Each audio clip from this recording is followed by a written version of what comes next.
అందరికీ నమస్కారం. ఈరోజు మనం సైకోమెట్రిక్ టెస్ట్‌లకు సంబంధించి తెలుసుకుంటున్నాము. ఈ సైకోమెట్రిక్ టెస్ట్‌లు అంటే మానసిక నిర్ధారణకు సంబంధించిన టెస్ట్‌లను కెరీర్ కౌన్సిలింగ్‌లో భాగంగా వాడతారు. ఇది ముఖ్యంగా ఎందుకు వాడతారంటే మన లోపల ఉన్న మనకు ఇష్టాలేంటి, మన అభిరుచులేంటి, అవి ఏ ఉద్యోగానికి సరిపోతాయి. అంటే బేసికల్‌గా మనము ఏ ఉద్యోగాన్ని ఎంపిక చేసుకుంటే మంచిగుంటది.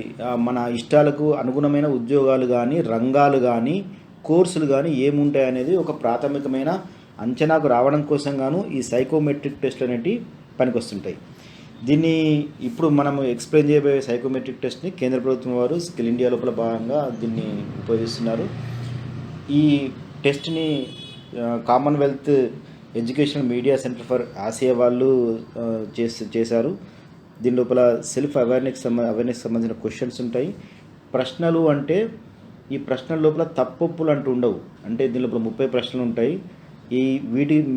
మీకు సంబంధించినటువంటి మీ అభిప్రాయాల్ని మీరు నమోదు చేస్తారు. అంటే ఒక ఒక ఒక స్టేట్మెంట్ ఉంటే దానికి సంబంధించింది, అంటే క్వశ్చన్ ఉంటే దానికి సంబంధించింది మీ ఇష్టాలు ఏంటి అది మాత్రమే నమోదు చేస్తారు. అంటే ఒక ప్రశ్న అడగగానే ఇది తప్పైంది కావచ్చు, దీనికి సరైన ఆన్సర్ వేరే ఉందేమో అనుకునేది ఏమీ ఉండదు. అయితే ఈ సైకోమెట్రిక్ టెస్టులు మన నిజమైన పరిస్థితికి, మన లోపల ఉండే మన ఇష్టాలకు దగ్గరగా దాని రిజల్ట్ రావాలంటే వీటికి కూడా కొన్ని పరిమితులు ఉన్నాయి. అంటే కొంచెం కూల్ మైండ్ తోటి ఉండాలి. ఏదో హడావిడికి వచ్చి కూర్చుండి మనము దీన్ని టెస్ట్ను అటెండ్ అయితే కరెక్ట్గా మనము అంచనాకు రాలేము. తర్వాత దీన్ని ఒకటేసారి పూర్తి చేయాల్సి ఉంటుంది. ఒకసారి ఒక విభాగం లోపల అంటే 30 ప్రశ్నల లోపల ఒక 5 ప్రశ్నలు అటెంప్ట్ చేసి మళ్ళీ ఎప్పటికో సాయంత్రానికో ఇంకెప్పటికో అటెంప్ట్ చేస్తా అంటే ఆ రిజల్ట్ అనేది మనకు అంచనా అనేది దొరకదు. కాబట్టి దీన్ని ఏకబిగిన పూర్తి చేసుకోవాలి, నిజాయితీ కొద్ది పూర్తి చేయాలి, హడావిడి పడకూడదు, ప్రశాంతమైన మనస్తోటి ఉండాలి. కాబట్టి మనము ఈ సైకోమెట్రిక్ టెస్టులని తెలుగు అంటే చాలా మటుకు ఇంగ్లీష్లో ఉంటాయి. తెలుగు విద్యార్థులకు, తెలుగు అభ్యర్థులకు దీన్ని ఎక్స్ప్లెయిన్ చేయడం కోసం కానీ, వివరించడం కోసం కానీ కొంత ప్రయత్నం చేస్తాను. ఈ వీడియో చూస్తూ సైకోమెట్రిక్ టెస్ట్ని హాజరు కావాలనుకుంటే మీరు అభ్యర్థులు దీన్ని వీడియోను పాస్ చేసి అయినా సరే ఒక వైట్ పేపర్ తెల్ల కాగితం తెచ్చుకోండి. దాని లోపల మనం 30 ప్రశ్నలు అడుగుతాం కాబట్టి 1 నుంచి 30 వరకు నెంబరింగ్ ఇచ్చుకోండి. ఆ పక్కన మీరు మార్కులు ఇవ్వడానికి ఒక 5 కాలమ్స్ కొట్టుకోండి. మొదటి కాలం లోపల ఇక్కడ మీకు ఆల్రెడీ స్క్రీన్ మీద కూడా కనిపిస్తూ ఉంది. దాని లోపల మొదటి కాలం డిస్లైక్ అంటే ఇష్టం లేదు, అస్సలే ఇష్టం లేదు. మీరు తెలుగులో కూడా రాసుకోవచ్చు. దానికి 0 అని పెట్టండి. తర్వాత కాలం లోపల స్లైట్లీ డిస్లైక్, కొంచెం ఇష్టం లేదు, దానికి 1 అని పెట్టండి. అంటే మొదటి దానికి 0 మార్క్స్ ఉంటాయి, రెండవ దానికి 1 మార్క్ ఉంటుంది. అట్లనే థర్డ్ కాలంను నైదర్ లైక్ నార్ డిస్లైక్, ఇష్టము లేదు, అయిష్టము లేదు, దీనికి 2 మార్కులు ఉంటాయి. స్లైట్లీ ఎంజాయ్ అంటే కొంత ఎంజాయ్ చేస్తాను, కొంత ఇష్టపడతాను, కొంత ఆమోదిస్తాను అనేదానికి 3 మార్కులు ఇచ్చుకోవాల్సి ఉంటుంది. అంటే మీరు దాంట్లో కాలంలో పెట్టుకోండి ఇట్లా మనం స్క్రీన్ మీద కనిపిస్తున్నట్టుగా. తర్వాత ఎంజాయ్ అంటే మనకు ఆ స్టేట్మెంట్ పట్ల, ఆ ప్రశ్న పట్ల పూర్తిగా ఆమోదం ఉంది, అవును, అవుట్రైట్గా మనం అవును అని చెప్తున్నాము, పూర్తి స్థాయి లోపల అవును అని చెప్తున్నాము. ఎంజాయ్ ఆ స్టేట్మెంట్లో పేర్కొన్న దాని పట్ల మనం సంతోషంగా ఉన్నాము అనే దానికి సంబంధించి ఇది 4 మార్కులు ఉంటాయి. చివరికి టోటల్ కాలం పెట్టుకొని అంటే మనము 6 బ్లాక్లకు ఒక టోటల్ చేసుకోవాల్సి ఉంటుంది. 6 బ్లాకుల లోపల R1 ఉంటుంది ఒక బ్లాక్, ఇది తర్వాత ఆర్కి సంబంధించిన ఒక బ్లాక్ ఉంటుంది, ఐకి సంబంధించిన బ్లాక్ ఉంటుంది, ఏకి సంబంధించిన, ఎస్కి సంబంధించిన, ఈకి సంబంధించిన, సికి సంబంధించినటువంటి బ్లాకులు ఉంటాయి. సో మొదటి బ్లాక్ లోపల ప్రతి బ్లాక్ లోపల అంటే ప్రతి ఒక్క రంగం, ఆ రంగం లోపల 5 ప్రశ్నలు ఇస్తారు, 5 స్టేట్మెంట్లు ఉంటాయి, దీనికి సంబంధించి పెట్టుకోవాల్సి ఉంటుంది. సో మీరు అందరూ రెడీగా ఉన్నారనుకుంటాను. ఈ క్వశ్చన్స్ని నేను తెలుగు లోపల వివరిస్తాను. వివరించిన తర్వాత మీరు దానికి సంబంధించింది మీరు టిక్ చేయాల్సి ఉంటుంది. ఏదో ఒక దాంట్లో టిక్ చేయాలి, అన్నిటి లోపల టిక్ చేయకూడదు. 1-2 ప్రశ్నల్ని నేను పూర్తిగా వివరిస్తాను, దాని తర్వాత మాత్రం దానికి సంబంధించింది తెలుగులో వివరిస్తాను. కానీ ఈ మార్కులు ఇవ్వడానికి సంబంధించి మాత్రం మీరు డిసైడ్ చేసుకోవాల్సి ఉంటుంది. మొదటి ప్రశ్న R1. దీని లోపల మీకు ఇంగ్లీష్ లోపల ఒకటి ఇచ్చిండ్రు, చాలా మట్టుకు అర్థమవుతూ ఉంటాయి, ఒకటి రెండు చిన్నవి తప్ప. R1కి సంబంధించిన R1 ప్రశ్న statement, creating tangible things using my hands and body. మనము మన చేతులతోటి కానీ శారీరక శ్రమతోటి కానీ వస్తువుల్ని తయారు చేయడం, ఇది ప్రశ్న లేదా స్టేట్మెంట్. మన చేతులతో కానీ మన శారీరక శ్రమతోటి మనము పనులు చేయడం, వస్తువులు తయారు చేయడం, దీన్ని టాంజిబుల్ అంటే పరిగణించబడని అర్థం వస్తుంది. అంటే ఈ వస్తువుల్ని మనం శారీరక శ్రమతో చేయడం. ఒకవేళ ఇట్లా చేయడం, శారీరక శ్రమతో చేతులతో వస్తువులు తయారు చేయడం అనేది పూర్తిగా అయిష్టమైతే ఆ డిస్లైక్ అనే దాని కింద టిక్ కొట్టండి ఆ కాలంలో. ఒకవేళ దీని పట్ల అంటే శారీరక శ్రమతోటి చేతులతోటి వస్తువుల్ని తయారు చేయడం పట్ల మనకు ఒకవేళ కొద్దిగానే అయిష్టం ఉంది, పూర్తిగా అయిష్టం కాదు, 100% అయిష్టమేం కాదు, కొద్దిగానే అయిష్టం ఉంది, అటువంటప్పుడు స్లైట్లీ డిస్లైక్ కాలం లోపల టిక్ కొట్టండి. మనము ఈ వస్తువుల్ని చేతులతోటి శారీరక శ్రమతోటి తయారు చేయడం పట్ల ఇష్టము లేదు, అయిష్టము లేదు, ఇష్టం ఉన్నట్టు లేదు, ఇష్టం లేనట్టు లేదు అనుకోండి, అటువంటప్పుడు నైదర్ లైక్ నార్ డిస్లైక్ కాలం లోపల టిక్ కొట్టండి. లేదు మనం ఈ వస్తువుల్ని చేతులతోటి శారీరక శ్రమతోటి తయారు చేయడం పట్ల మనం దాన్ని కొంత ఎంజాయ్ చేస్తాం, కొంత ఇష్టపడతాం, ఎంజాయ్ చేస్తాం, అటువంటప్పుడు స్లైట్లీ ఎంజాయ్ కింద టిక్ కొట్టండి. లేదు ఈ creating tangible things using my hands and body, మనము ఈ వస్తువుల్ని మనము చేతులతోటి మన శారీరక శ్రమతోటి తయారు చేయడం అనే దాని పట్ల పూర్తిగా మనం ఇష్టపడుతుంటాం, పూర్తిగా ఎంజాయ్ చేస్తుంటాం అనుకుంటే దాన్ని ఎంజాయ్ లోపల టిక్ కొట్టండి. రెండవది R2 ప్రశ్న, వర్కింగ్ విత్ గాడ్జెట్స్. గాడ్జెట్ అంటే ఏంటంటే చిన్న పరికరాన్ని గాడ్జెట్ అంటారు. అంటే మొబైల్ ఫోన్ కావచ్చు లేదా ట్యాబ్స్ కావచ్చు. ఈ మధ్య ఎక్కువ ఎలక్ట్రానిక్ డివైస్కి సంబంధించింది, ముఖ్యంగా ఫోన్లకు సంబంధించింది ఎక్కువ గాడ్జెట్స్ అంటున్నారు. కానీ మనం ఎలక్ట్రానిక్ చాలా గాడ్జెట్స్ ఉంటాయి. అట్లనే చిన్న చిన్న పరికరాలు ఏవైనా సరే గాడ్జెట్స్ అంటారు. ఈ గాడ్జెట్స్ పట్ల మనకు గాడ్జెట్ తోటి పని చేయడం అనేది ఒక ప్రశ్న, అంటే ఒక స్టేట్మెంట్. గాడ్జెట్తో పని చేయడం, దీనికి ఎట్లా మార్కింగ్ ఇచ్చుకుంటూ ఉంటాము. గాడ్జెట్తో పని చేయడం అస్సలే ఇష్టం లేదు, ఆ డిస్లైక్ కింద టిక్ చేయండి. గాడ్జెట్స్తో పనిచేయడం, ఆ చిన్న చిన్న పరికరాలతోటి పని చేయడం కొంత అయిష్టం ఉంది, కొంతనే అయిష్టం ఉంది, పూర్తిగా 100% అయిష్టమేం లేదు, కొంతనే అయిష్టం ఉంది, అటువంటప్పుడు స్లైట్లీ డిస్లైక్ కింద టిక్ చేయండి. మనము గాడ్జెట్స్ తోటి పని చేయడం దాని పట్ల ఇష్టము లేదు, అయిష్టము లేదు, నైదర్ లైక్ నార్ డిస్లైక్ కింద టిక్ చేయండి. గాడ్జెట్స్తో గాడ్జెట్స్తో పని చేస్తుండడం ఒకవేళ కొంత మనకి ఇష్టం ఉంది, కొంత ఎంజాయ్ చేస్తున్నాం, పూర్తిగా 100% మేము ఎంజాయ్ చేయము, కొంత ఎంజాయ్ చేస్తున్నాం అనుకోండి, అటువంటిప్పుడు స్లైట్లీ ఎంజాయ్ కింద టిక్ చేయండి. లేదు గాడ్జెట్స్ తోటి అంటే ఆ చిన్న చిన్న పరికరాలతోటి పని చేయడాన్ని బాగా ఎంజాయ్ చేస్తున్నాం మనం, దాని పట్ల మనకు బాగా ఇష్టం ఉంటుంది మనకు అట్లా చిన్న చిన్న పరికరాలతోటి పనిచేయడం పట్ల, అటువంటప్పుడు ఎంజాయ్ అనే కాలం లోపల టిక్ చేయండి. ఏదో ఒక కాలంలో మాత్రమే టిక్ చేయాలి. ఇక నేను ఈ క్వశ్చన్స్ని తెలుగు లోపలికి చదువుకుంటూ వెళ్తాను, మీరు టిక్ చేస్తూ వెళ్ళండి. R3, relentlessly working towards my goal. Relentlessly అంటే స్థిరంగా, కాన్స్టాంట్గా అని. అంటే మనము ఒక లక్ష్యం వైపు నేను నా లక్ష్యం వైపు స్థిరంగా పనిచేస్తూ వెళ్తూ ఉండడం. ఇక మీరు డిస్లైకా, స్లైట్లీ డిస్లైకా, నైదర్ లైక్ నార్ డిస్లైకా, స్లైట్లీ ఎంజాయ్ దేంట్లో టిక్ చేస్తారో టిక్ చేయండి. మరోసారి చెప్తున్నాను. R3, నేను నా లక్ష్యం వైపు స్థిరంగా, డ్రాప్ కాకుండా, ఆగకుండా నేను పనిచేస్తూ ఉంటాను, ఇది స్టేట్మెంట్. దాన్ని ఎక్కడ టిక్ చేస్తారో టిక్ చేయండి. R4, working with plants, animals, mud, water, wood, metal etcetera in the outdoors. బయట బయట పరిస్థితి, బయట వాతావరణం లోపల నేను మొక్కలతోటి కానీ, పశువులతోటి కానీ, జంతువులతోటి కానీ, బురదతోటి, మట్టితోటి, నీళ్ళతోటి, కర్రతోటి, మెటల్ తోటి లేదా ఇతర వస్తువులతోటి నేను పని చేస్తుండడం. దీని పట్ల మీకు డిస్లైకా, స్లైట్లీ డిస్లైకా, నైదర్ లైక్ నార్ డిస్లైకా, స్లైట్లీ ఎంజాయా మీరు టిక్ చేయండి. తర్వాత R5 being systematic, following step by step procedure.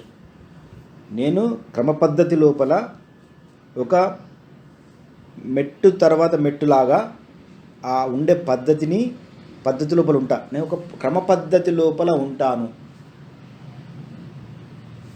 ఇది ఆర్కి సంబంధించింది. సో ఇప్పుడు నెక్స్ట్ ఏరియాకు వెళ్తాం మనం. దీని లోపల కూడా మీరు మరొకసారి నేను డిస్లైక్ వీటికి సంబంధించి చెప్తున్నాను. డిస్లైక్ అంటే మనం అడుగుతున్న ప్రశ్న పట్ల మనకి ఇష్టం లేదు, ఆమోదం లేదు, దాన్ని మనం ఒప్పుకోవట్లేదు, ఇష్టం లేదు, ఒప్పుకోవట్లేదు. స్లైట్లీ డిస్లైక్ అంటే మనకు కొంత అయిష్టం ఉంది, కొంతనే ఒప్పుకుంటున్నాం మనం. కొంతమేర అంటే మనకు ఎక్కువ అయిష్టం ఉంది, కానీ కొంత మరీ బాగా 100% అయిష్టమే లేదు, కొంతమేర మాత్రమే అయిష్టం ఉంది, కొంతనే ఇష్టం లేదు అనేటట్టు. తర్వాత మూడవది ఏంటి అంటే నైదర్ లైక్ నార్ డిస్లైక్. అంటే మనకి ఇష్టము లేదు, అయిష్టం లేదు. మనం అడుగుతున్న ప్రశ్న పట్ల లేదా మనం ఇస్తున్న స్టేట్మెంట్ పట్ల దాని పట్ల మనకు ఇష్టం లేదు, అదంటే అయిష్టం లేదు. నెక్స్ట్ది స్లైట్లీ ఎంజాయ్ అంటే మనం దాన్ని కొంతమేర ఇష్టపడుతున్నాము, ఒప్పుకుంటున్నాము, కొంత ఎంజాయ్ చేయగలుగుతాం మనం ఆ స్టేట్మెంట్ని, అందులోపల చెప్తున్న అంశాలని. ఎంజాయ్ అంటే మనం పూర్తిగా దాన్ని పూర్తి స్థాయి లోపల మనం దాన్ని ఇష్టపడుతున్నాం, ఒప్పుకుంటున్నాం. దీనికి సంబంధించింది. సో ఇప్పుడు మళ్ళా ఈ I1 అనే ప్రశ్న చూడండి. Being suspicious, doubting what appears. మనకు కనపడేదాని పట్ల మనం అపనమ్మకంతో ఉంటాము, లేదా కనపడేదాన్ని పూర్తిగా మనం నమ్మము, విశ్వసించము. అంటే ఏదన్నా మనం దానికి సంబంధించింది ఈ అనుమానంతో ఉండడం అంటే ఎవరైనా ఒక విషయం చెప్తుంటారు లేదా కనిపిస్తుంటుంది, దానికి సంబంధించింది ఇట్లా చూడంగానే మనం నమ్మం, దానికి సంబంధించింది ఆ పూర్తి గుడ్డిగా నమ్మం మనం.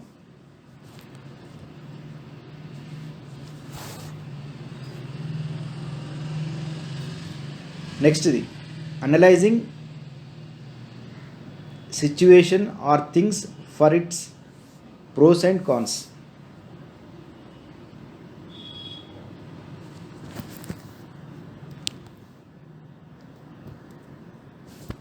ప్రోస్ అండ్ కాన్స్ అంటే ఏంటిదంటే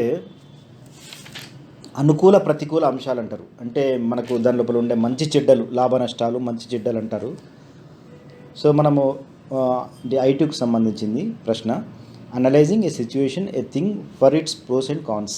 అంటే ఒక పరిస్థితిని లేదా ఒక వస్తువును మనము విశ్లేషిస్తాము. దేని ఆధారంగా? దాని యొక్క మంచి చెడ్డల ఆధారంగా మనం దాన్ని విశ్లేషిస్తాము. I3 making rational decisions. మనము హేతుబద్ధమైన నిర్ణయాలు తీసుకుంటాం. అంటే కారణము ఆధారంగానే, కారణాన్ని చూసి నిర్ణయాలు తీసుకుంటాము. ఇక మీరు దాని లోపల ఏ కాలంలో టిక్ చేస్తారో టిక్ చేయండి. I4 బీయింగ్ క్యూరియాసిటీ అంటే ఆసక్తిగా ఉండడం. మనకు ఆసక్తిగా ఉండడం, తెలుసుకోవాలనే ఆసక్తితోటి ఉండడం. తర్వాత I5 లోపల noticing things and events around me. మన చుట్టూ ఉండే వస్తువుల పట్ల కానీ, సంఘటనల పట్ల కానీ మనం గమనింపుతోటి ఉంటాం, మనం గమనిస్తూ ఉంటాం. అంటే మన చుట్టూ ఉండే వస్తువుల్ని, సంఘటనల్ని, మార్పుల్ని గమనిస్తూ, గుర్తిస్తూ ఉండడం. దీని పట్ల మీరు ఎక్కడ ఉంటారో అనేది మీరు టిక్ చేయండి. ఇక నెక్స్ట్ సెక్టర్ ఏరియాకి సంబంధించింది A1 అనే ప్రశ్న ఉంది. దీని లోపల యూజింగ్ మై ఇమాజినేషన్ అంటే నేను నా ఊహను ఉపయోగిస్తుంటాను, నా ఊహాన్ని ఉపయోగిస్తుంటాను. A2 thinking out side the box. అంటే అవుట్ సైడ్ ది బాక్స్ అంటే మనము మామూలుగా రొటీన్గా సాధారణంగా ఆలోచించే దానికి భిన్నంగా ఆలోచిస్తాం. అంటే అందరూ ఆలోచించేటట్టుగా రొటీన్గా కాకుండా భిన్నంగా ఆలోచించడం. A3 బీయింగ్ ఎమోషనల్ అంటే ఎమోషన్స్ని దేన్ని అంటారు? మనం కోపము, భయము, ఇష్టము, అయిష్టము, తర్వాత నవ్వడము అంటే సంతోషము, దుఃఖము, ఇవన్నిటిని ఎమోషన్స్ అంటారు. ఈ మనం ఇట్లా ఎమోషనల్గా ఉంటాము.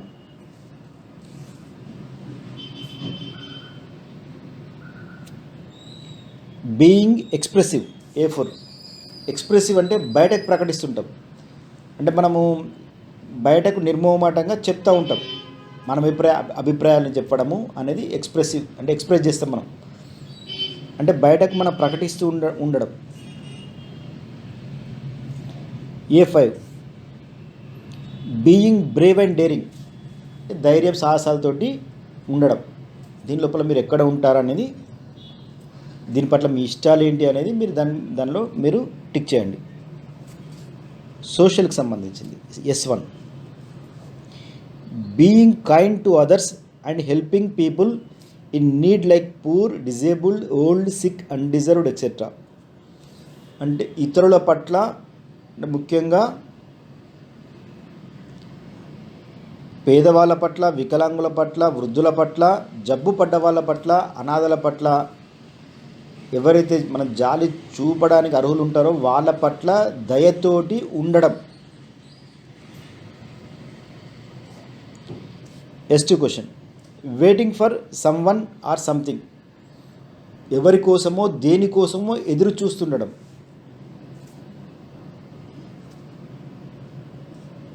Relating to others feelings and problems like my own. S3 ప్రశ్న అంటే ఇతరుల యొక్క ఫీలింగ్స్ మనోభావాల్ని కానీ తర్వాత సమస్యల్ని మనవిగా భావించడం. ఇతరుల సమస్యల్ని, మనోభావాల్ని, ఆలోచనలని మనవిగా భావించడం.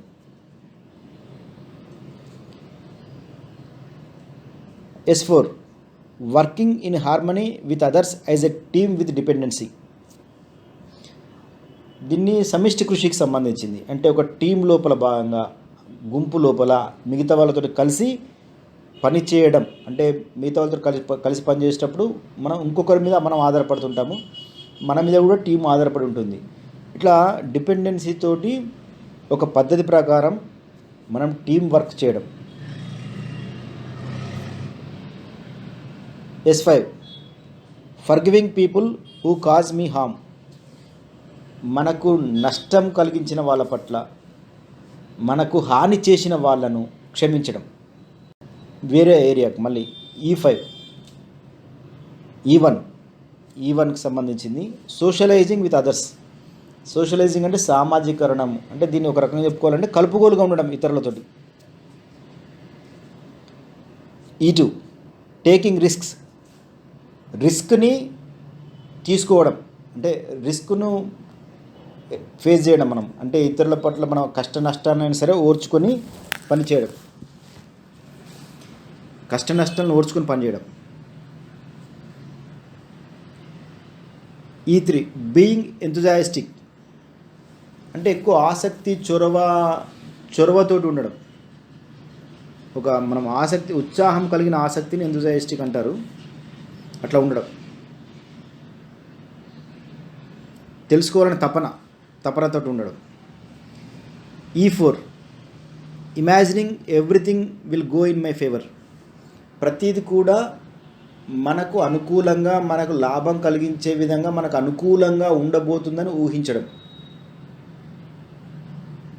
E5 convincing people. ప్రజలకు, ఎదుటి వాళ్ళకు నచ్చజెప్పడం. లాస్ట్ ఏరియా సికి సంబంధించింది C1 working with mind ప్రెసైజ్ calculations. మనము బుద్ధితోటి ఖచ్చితమైన లెక్కలతోటి పనిచేయడం. C2 being precise, methodical and detail oriented. అంటే పూర్తి అవగాహనతోటి, తర్వాత ఖచ్చితంగా ఉండడము, పద్ధతి ప్రకారం ఉండడం, పూర్తి అవగాహనతో ఉండడం. C3 ఫాలోయింగ్ రూల్స్, నియమాల్ని పాటిస్తూ ఉండడం. C4 working hard and sincerely, అంటే కష్టపడి పనిచేయడం, సిన్సియర్గా నిజాయితీతోటి కష్టపడి పనిచేయడం. C5 being courteous to others, ఇతరుల పట్ల మర్యాదగా ఉండడం. ఇవి క్వశ్చనీర్. ఇది ఈ ప్రశ్నలు చేసిన తర్వాత, టిక్ చేసిన తర్వాత చేయాల్సింది ఏంటిదంటే,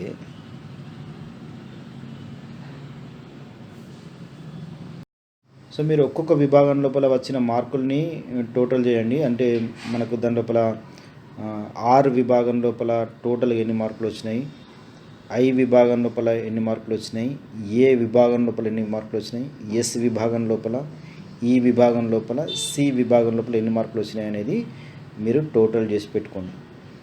ఒక అభ్యర్థికి, అతనికి C విభాగం లోపల మిగతా వాటికంటే ఎక్కువ మార్కులు వచ్చినాయి, తర్వాత R విభాగం లోపల నెక్స్ట్ ఎక్కువ మార్కులు వచ్చినాయి, తర్వాత E విభాగం లోపల, ఆ తర్వాత A విభాగం లోపల, తర్వాత I విభాగం లోపల, తర్వాత S విభాగం లోపల మార్కులు వచ్చినాయి. ఈ పద్ధతి ప్రకారం పేర్చుకుంటూ వెళ్ళండి. దీనికి ఒక ఫార్ములా కూడా ఉంది, కానీ ఇప్పుడు మీరు కన్ఫ్యూజ్ కాకుండా ఉండడం కోసం కానీ ఆ ఫార్ములా ఏం చెప్పట్లేదు.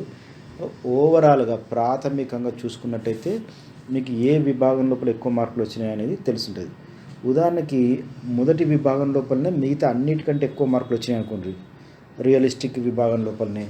ఇప్పుడు దీన్ని మేము అంటే ప్రయోగాత్మకంగా చేసినప్పుడు మీకు ఉదాహరణకు చెప్తాను. ఒక క్యాండిడేట్కి, తనకి C విభాగం లోపల 20 మార్కులు వచ్చినాయి, R విభాగం లోపల 18, E విభాగం లోపల 16, I విభాగం లోపల 16, A విభాగంలో 12, S విభాగంలో 8 వచ్చినాయి. సో దీని లోపల మనము R విభాగం, అంటే మనము R నుంచి మొదలు పెట్టుకుంటే C విభాగం వరకు ఎక్కువ మార్కులు వచ్చిన దాన్ని మనం పేర్చుకుంటూ వెళ్తుంటాం. దీని అర్థం ఏంటంటే, ఉదాహరణకి ఒక అభ్యర్థి కనుక ఈ అభ్యర్థిని తీసుకుందాం. అతనికి C విభాగం లోపల 20 మార్కులు వచ్చినాయి, తర్వాత నెక్స్ట్ R విభాగం లోపల 18 మార్కులు వచ్చినాయి. అంటే ఇదంతా అక్యురేట్గా ఖచ్చితంగా ఉండదు. ఎందుకు ఉండదు అంటే, ఇది అనేక పరిస్థితుల మీద ఆధారపడి రిజల్ట్ ఉంటుంది. కాబట్టి ఎక్కువ మనం చూసుకోవాల్సింది ఏంటంటే, 1, 2, 3 విభాగాల లోపల ఎక్కువ మార్కులు వచ్చిన వాటిని చూసుకున్నట్టయితే స్థూలంగా మనకు ఆ విభాగాలకు, ఆ రంగాలకు, ఆ ఉద్యోగాలకు మనం సరిపోతామని అర్థం చేసుకోవచ్చు. సో ఇది మనం ఈ అవగాహన కూడా రకరకాల కారణాల మీద ఆధారపడి ఉంటుంది. ఇది అంతిమం కాదు. ఎడ్యుకేషన్ కౌన్సిలర్ల సలహాతోటి మళ్ళీ మీరు దీన్ని కన్ఫర్మ్ చేసుకోవాల్సి ఉంటుంది. ఈ అభ్యర్థికి సంబంధించింది C విభాగం లోపల 20 మార్కులు వచ్చినాయి. C విభాగం లోపల 20 మార్కులు వచ్చినాయంటే అర్థం ఏంటంటే, ఈయన ఏ ఉద్యోగాలకు, ఏ కోర్సులకు ఈయన సరిపోతాడు అని అర్థం. అంటే ఇది అంటే C విభాగం లోపల మీరు దీని లోపల డీటెయిల్స్ స్క్రీన్ షాట్స్ కూడా పెట్టినాము. అకౌంటింగ్కి, రిపోర్టింగ్, ఇన్సూరెన్స్ విభాగానికి, అడ్మినిస్ట్రేషన్కి, medical records, banking, data processing, ఈ ఉద్యోగాలకు, ఈ కోర్సెస్కి ఈయన సరిపోతాడని అర్థం. సో ఇతని ఇంకొక విభాగం R లోపల 18, నెక్స్ట్ హైయెస్ట్ R లోపల 18 వచ్చింది. ఈ 18 ఏ ఉద్యోగాలకు, ఏ కోర్సులకు ఈయనకు ఎలిజిబుల్గా, అంటే సూటబుల్గా ఉంటుంది, సరితూగుతాడంటే agriculture, health assistant, computers, construction, mechanical, machinist, engineering, food and hospitality, ఈ రంగాల లోపల ఈయన ఉద్యోగాలు వెతుకున్నట్టయితే లేదా కోర్సులు చేసినట్టయితే ఈయన ఇష్టాలకు, ఈ అభిరుచులకు అనుగుణంగా ఉంటాడు. ఇట్లా మొదటి 1, 2, 3 వీటిని చూసుకొని దాని లోపల మనము కోర్సులు కానీ, ఉద్యోగాలు కానీ సంపాదించుకున్నట్టయితే కొంచెం సంతృప్తికరంగా మనం వాటిని పూర్తి స్థాయి లోపల ఫుల్ ప్రెజెడ్గా ఉద్యోగాలు చేసే అవకాశం ఉంటుంది. కాబట్టి దీని లోపల మనం R నుంచి చూసుకుందాం. R లోపల ఎక్కువ మార్కులు వచ్చినాయి అనుకుందాం, ఎక్కువ స్కోరింగ్ ఉంది. R అంటే రియలిస్టిక్ సంబంధించింది. ఇది రియలిస్టిక్ సంబంధించింది అంటే ఇది ఎక్కువగా మెకానికల్ను, తర్వాత క్రీడాకారులకు సంబంధించింది, మనము మెషినరీ ఉపయోగించి చేసేదానికి సంబంధించింది, చేతుల్ని ఉపయోగించి చేసే పనులకు సంబంధించింది ఎక్కువగా అటువంటి ఉద్యోగం చూసుకోవాల్సి ఉంటుంది. ఆర్ లోపల ఎక్కువ మార్కులు వచ్చిన వాళ్ళు అంటే అట్లాంటి కాలేజెస్ని కానీ అట్లా కోర్సెస్ని తర్వాత ఉద్యోగం వెతుకోవాల్సి ఉంటుంది. అగ్రికల్చర్ లోపల చాలా కోర్సులు ఉంటాయి. వీళ్ళకి అగ్రికల్చర్ రంగం అనేది సూటబుల్గా ఉంటుంది. అట్లనే హెల్త్ రంగము, కంప్యూటర్స్కి సంబంధించింది, కన్స్ట్రక్షన్, కంప్యూటర్స్ లోపల ముఖ్యంగా హార్డ్వేర్కి సంబంధించింది, సాఫ్ట్వేర్ కంటే కూడా హార్డ్వేర్కి సంబంధించి రియలిస్టిక్ వాళ్ళు కంప్యూటర్స్లో కూడా హార్డ్వేర్కు సంబంధించింది ప్రిఫర్ చేయవచ్చు. కన్స్ట్రక్షన్, తర్వాత మెకానికల్ మెషినిస్టులు, ఇంజనీరింగ్, ఫుడ్ అండ్ హాస్పిటాలిటీ విభాగాల లోపల అంటే ఫుడ్ ఇండస్ట్రీకి సంబంధించింది కానీ ఫుడ్ టెక్నాలజీకి సంబంధించింది కానీ ఇట్లాంటి విభాగాలకు రియలిస్టిక్ సంబంధించిన లోపల ఎక్కువ మార్కులు వచ్చిన వాళ్ళు సరిపోతారని అర్థం. అంటే వ్యవసాయము, ఇంజనీరింగ్, తర్వాత ఫుడ్ పరిశ్రమ, కంప్యూటర్స్ లోపల హార్డ్వేర్కి సంబంధించింది కొంచెం శారీరక శ్రమ మిళితమై ఉన్న వాటితోటి మనం పని చేసుకునే అవకాశం ఉంటుంది రియలిస్టిక్ వాళ్ళు. ఆ తర్వాత ఇన్వెస్టిగేటివ్కి సంబంధించింది. ఇన్వెస్టిగేటివ్ లోపల వాళ్ళు ఎక్కువగా వాళ్ళు ఏం చేస్తుంటారంటే పరిశీలించడం అనేది శక్తి లక్షణం ఎక్కువ ఉంటుంది. పరిశీలించడం కావచ్చు, నేర్చుకోవడము, విశ్లేషించడము, సమస్యలను పరిష్కరించడము, వీటికి సంబంధించిన లక్షణాలు ఎక్కువ ఉంటాయి. కాబట్టి వీళ్ళకు మెరైన్ బయాలజీ అంటే సముద్ర జీవశాస్త్రానికి సంబంధించింది, ఇంజనీరింగ్ సంబంధించింది, chemistry, zoology, medicine, surgery, consumer economics, psychology వీటికి సంబంధించింది. ఇంజనీరింగ్ అంటే కన్ఫ్యూజ్ కావాల్సిన అవసరం లేదు. ఇంజనీరింగ్ లోపల కూడా మన శక్తి సామర్థ్యాల మేరకు అంటే రియలిస్టిక్ లోపల ఉన్న వాళ్ళు మెకానికల్ ఇంజనీరింగ్ కానీ, సివిల్ ఇంజనీరింగ్ కానీ, ఎలక్ట్రికల్ ఇంజనీరింగ్ కానీ ఇట్లాంటి ఇంజనీరింగ్ కోర్సులకు పనికొస్తారు. అంటే మంచిగా ఉంటుంది వాళ్ళకు, ఎందుకంటే శ్రమతోటి మిళితం కావాలి అది వాళ్ళు దానికి అనుకూలంగా ఉంటారు. ఈ ఇంజనీరింగ్ కూడా ఇన్వెస్టిగేటివ్ ఇంజనీరింగ్ లోపల కూడా దీని లోపల కూడా ఇంజనీరింగ్ ఉంటుంది. కానీ ఇది శారీరక శ్రమ కంటే మేధోపరమైన శ్రమకు సంబంధించినవి కొంచెం చూసుకోవాల్సి ఉంటుంది. వీళ్ళు మ్యాథమెటిక్స్కి సంబంధించింది కూడా వీళ్ళకు ఉత్తమమైన కోర్స్ లాగా ఉంటుంది. తర్వాత ఆర్టిస్ట్కి సంబంధించిన వాళ్ళు, ఈ ఆర్టిస్ట్కి సంబంధించిన వాళ్ళు ఎక్కువగా క్రియేటివిటీకి సంబంధించి సృజనాత్మకమైన పనులకు సంబంధించి ఉంటారు. కమ్యూనికేషన్స్ విభాగం లోపల, తర్వాత కాస్మెటాలజీకి సంబంధించింది, ఫైన్ అండ్ పర్ఫార్మింగ్ ఆర్ట్స్ అంటే కళలకు సంబంధించి నాటకం కావచ్చు, చిత్రకళ కావచ్చు, పెయింటింగ్ కావచ్చు, తర్వాత సినిమా ఇండస్ట్రీ లోపల కూడా వీటికి సంబంధించిన విభాగాలు ఏమైనా కావచ్చు. సో వీటికి సంబంధించింది అంటే సినిమా విభాగాలకు సంబంధించింది ఎట్లా ఉంటుంది, దాని లోపల పర్ఫార్మింగ్ ఆర్ట్స్ లోపల డైరెక్షన్ విభాగము, స్క్రిప్ట్ రైటింగ్కి సంబంధించింది, తర్వాత ఫోటోగ్రఫీకి సంబంధించి ఇట్లాంటి విభాగాలు వీళ్ళకు ఉంటాయి. తర్వాత రేడియో, టీవీ లోపల అంటే రేడియో జాకీలుగా పనిచేయడం కావచ్చు, టీవీ యాంకరింగ్ కావచ్చు, టీవీ ప్రొడక్షన్కి సంబంధించింది, అంటే కళలకు సంబంధించింది, కళలు సృజనాత్మకమైన కార్యక్రమాలకు సంబంధించింది ఉంటారు. కొంచెం ఆర్టిస్టిక్గా ఉండడం అన్నట్టు వీళ్ళు. ఇంటీరియర్ డిజైన్ అంటే గృహాల లోపల అంతర్గతంగా గృహాలంకరణకు సంబంధించిన కోర్సెస్ కానీ, ఉద్యోగాలు కానీ, ఆర్కిటెక్చర్ అంటే గృహ నిర్మాణానికి సంబంధించిన ఆర్కిటెక్చర్ డిజైన్స్ ఇవ్వడము. ఎక్కువ డిజైనింగ్ అంటే కూడా చాలా రకాలు ఉంటాయి. ఫ్యాషన్ డిజైనింగ్ ఉంటుంది, వెబ్ డిజైనింగ్ ఉంటుంది, మల్టీమీడియా లోపల చాలా రకరకాల కోర్సెస్ కూడా ఉంటాయి. వీటికి సంబంధించి వీళ్ళు సూటబుల్గా ఉంటారు. అంటే ఈ ఆర్టిస్ట్కి సంబంధించిన వాళ్ళు కళాకారుల కుటుంబం అనుకోవచ్చు మనం. కళలకు సంబంధించింది ఉంటుంది, ఎక్కువ కళలకు సంబంధించింది ఉంటుంది. తర్వాత కమ్యూనికేషన్కి సంబంధించిన టీవీ కమ్యూనికేషన్స్ కానీ, రేడియోకి సంబంధించిన కమ్యూనికేషన్స్ కానీ, దాని లోపల కళలకు సంబంధించింది, కమ్యూనికేషన్కి సంబంధించింది కూడా వీళ్ళు ప్రయత్నం చేయవచ్చు. తర్వాత ఈ సోషల్ గ్రూప్లో ఉండేవాళ్ళు మిగతా ప్రజలతో కలుపుగోలుగా ఉండడము, తర్వాత సామాజిక సేవా కార్యక్రమాలకు సంబంధించింది, ఎక్కువ ఇతరులతోటి వ్యవహరించే విషయాల లోపల వీళ్ళకు ఉద్యోగాలు కానీ కోర్సులు కానీ వీళ్ళకి అనుకూలంగా ఉంటాయి. అంటే కౌన్సిలింగ్, ఇప్పుడు నేను చేస్తున్నది కౌన్సిలింగ్ ఉద్యోగము. సో ఇది కెరీర్ కౌన్సిలింగ్ సంబంధించింది చేయొచ్చు. రకరకాల కౌన్సిలింగ్ ఉంటాయి. సైకలాజికల్ కౌన్సిలింగ్ కావచ్చు, ఫ్యామిలీ కౌన్సిలింగ్ కావచ్చు. ఇంకా ఇట్లాంటి కౌన్సిలింగ్ ఉద్యోగాలు, కోర్సులు, నర్సింగ్ సంబంధించింది అంటే సేవ చేయడం, నర్సులు అంటే కేవలం ఆడవాళ్ళని కాదు, మేల్ నర్సులు కూడా ఉంటారు. నర్సింగ్ అనేది మంచి కోర్స్, మంచి భవిష్యత్తు గల ఉద్యోగం. ఇది చేయాలంటే కొంత ప్యాషన్ ఉండాలి. ప్యాషన్ అంటే ఈ సోషల్ లోపల ఎక్కువనైతే స్కోరింగ్ స్కోర్లు ఎవరికైతే వచ్చిందో వాళ్ళు దీనికి సూటబుల్గా ఉంటారు. అట్లనే ఫిజియోథెరపీ, ఫిజికల్ థెరపీకి సంబంధించింది, ట్రావెలింగ్కి సంబంధించింది. ట్రావెలింగ్ అంటే టూరిజం మేనేజ్మెంట్కి సంబంధించిన కోర్సెస్ అనేవి వీళ్ళకి అనుకూలంగా ఉంటాయి. అడ్వర్టైజింగ్ విభాగం లోపల ఉండే అనేక కోర్సులు, ఉద్యోగాలు వీళ్ళకి అనుకూలంగా ఉంటాయి. Public relations